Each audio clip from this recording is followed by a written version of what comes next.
Hi, I'm Gordon Walton, and I've executive produced some games you might have heard of, such as Ultima Online, The Sims Online, Star Wars Galaxies, and Star Wars The Old Republic.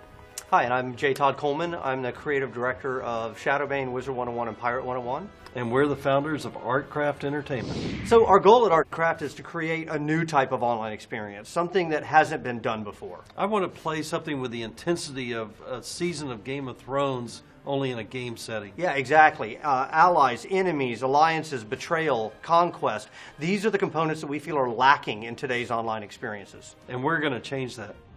So Crowfall is a mix of a massively multiplayer online role-playing game and a strategy game. The problem is those are two very, very different genres. In an MMO, the expectation players have is that the world will be persistent, actually permanent. In a strategy game, the expectation is that the game is over when somebody wins. So imagine a family gets together once a year for a game of Risk. Only it's not for different game of Risk every year. They're getting together to continue the same game of Risk. Like at the end of the night, they just throw a tablecloth over the board. They come back the next year, remove the cloth, and all the pieces are in the same place. So they pick up the game from where they left off last year. The first year would actually be a hell of a lot of fun. Everybody would be in the game, jockeying for position, trying to figure out where their place was in the world. By year two, one person, let's say Uncle Bob, starts to pull ahead. A few people drop out. The other people are still kind of enjoying themselves, though it's pretty obvious that they're not going to win. By year three, Bob is clearly pulled ahead and everyone else is bored. In fact, the only one having fun at this point is Uncle Bob. Fast forward 10 years. Bob is now an unassailable tyrant, and anyone who even tries to challenge him is crushed instantly. Nobody's having fun, not even Uncle Bob. This is the problem with a strategy game. A strategy game inherently has to have a chance to restart, or the game simply doesn't work. It stops being fun. So how do we marry the concepts of an MMO, which is supposed to be persistent and forever, with a strategy game, which is supposed to naturally come to an end? We have a solution, and it's based on the passage of time. We call it Eternal Heroes, Dying Worlds. So the concept is the heroes are permanent, but the worlds, they're not. They decay, they get destroyed. Imagine you're playing a campaign, say 3 months. The campaign ends. Well, your character doesn't get destroyed, the world gets destroyed. After that's done, you get to pick a whole new campaign. At any given time, there may be dozens of campaigns. You just choose one, and then you go. Each world in the Crowfall universe is unique. Unique map, unique rule set, unique victory conditions.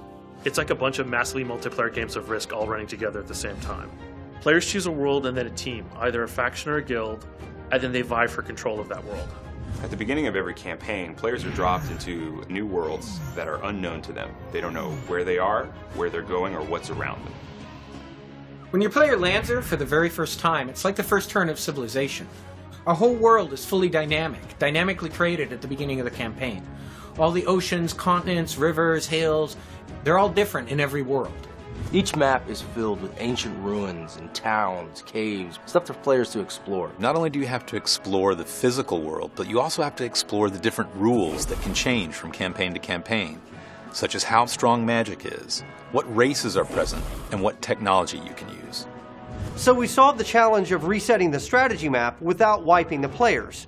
That's awesome in and of itself, but what if we take it further? If the worlds are going to reset anyway, why not let them be fully destructible? From the moment Todd came to me and told me about this game, the one thing that I really was excited about was the destruction. The world is made of voxels, which are little building blocks, a bit like Minecraft, but much smaller. Most people are using voxels for creation. They're using them to create sandboxes where people can build. We're using them for a very different reason. We're using voxels for destruction. This game is all about creating sandcastles and then kicking them over. Players can do everything from blow holes in walls, they can dig tunnels underneath keeps and siege from below. The idea of coming around a corner, finding another player, shooting a fireball, hitting a wall, blowing that up, and having that fall down on that player was just an awesome idea. Once you allow players to build and destroy castles, they can claim territory. And with territory comes real political power. The fealty system is based on trees. You can grant lands to vassals, and then they can in turn grant that land to vassals of their own. There's two types of worlds. Campaign worlds are like a soccer match. They have a beginning, a middle, and an end. And then the players move on and take that experience into the next game. The Eternal Kingdoms, though, are like the whole soccer season. The Eternal Kingdoms is where you would come back between campaigns. It's where your player housing is. It's also where you would, count your spoils from war or lick your wounds if you didn't have such a successful bout. The player who owns the world gets to decide things like the taxes and the tariffs and even the PvP rules. Those players completely control those worlds.